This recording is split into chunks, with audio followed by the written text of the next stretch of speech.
colourful candy cane swirls are the perfect cookie for Christmas, so watch this recipe for festive family fun guaranteed.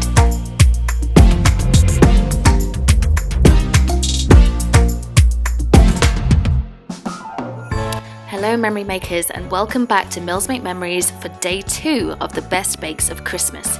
Today we're serving up some amazing candy cane swirl cookies, and for this you will need to add 170 grams of granulated sugar, 1 teaspoon of salt and 50 grams of sifted icing sugar to 200 grams of unsalted butter.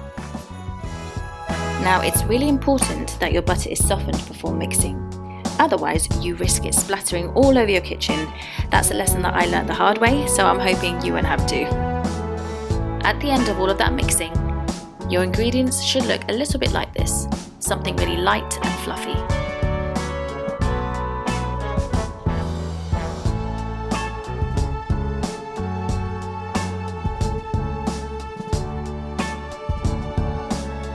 Next up, add an egg and mix again.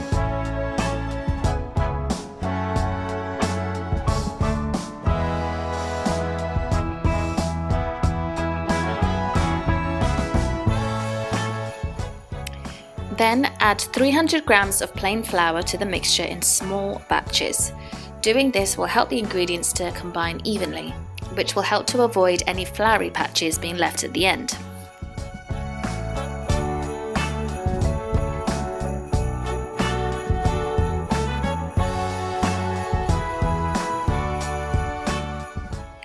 Next, on a lightly floured surface, gently pat the dough into a ball and use a sharp knife to slice into 2 equal halves.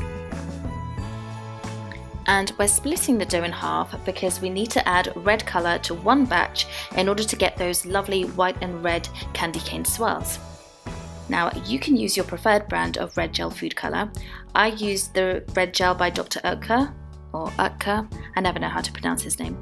Anyway, I ended up having to use the whole tube in order to get a strong colour, which was a bit disappointing.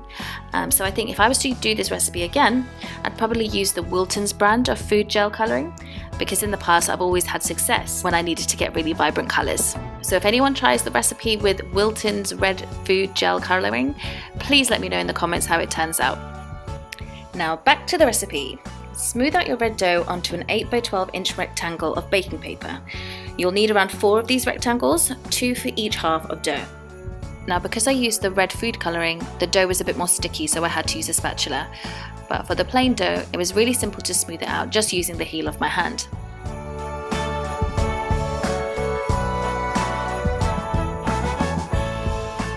Now that you've got a rough rectangular shape for both of your batches of dough, you just need to go in with a rolling pin and smooth everything out.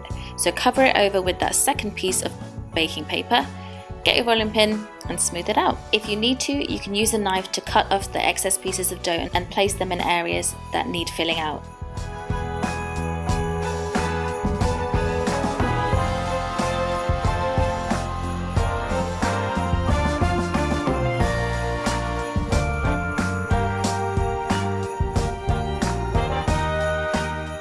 Once both batches have been rolled, take one batch and place its baking paper corner to corner with the other batch.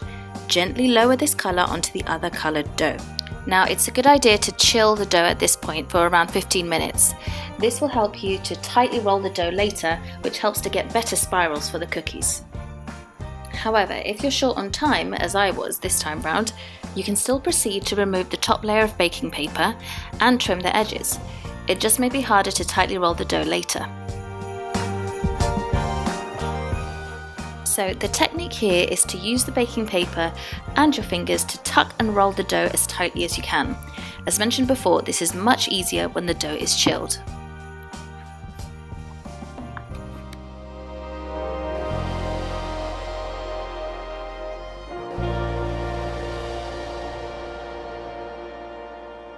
Lightly wrap this little sausage of dough and put it in the freezer for an hour.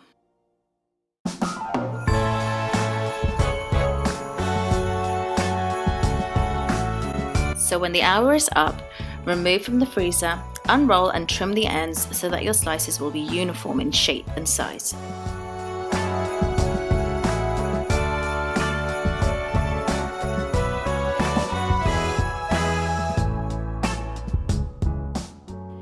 measure to 1 centimeter thickness and cut your roll of dough into 1 centimeter slices.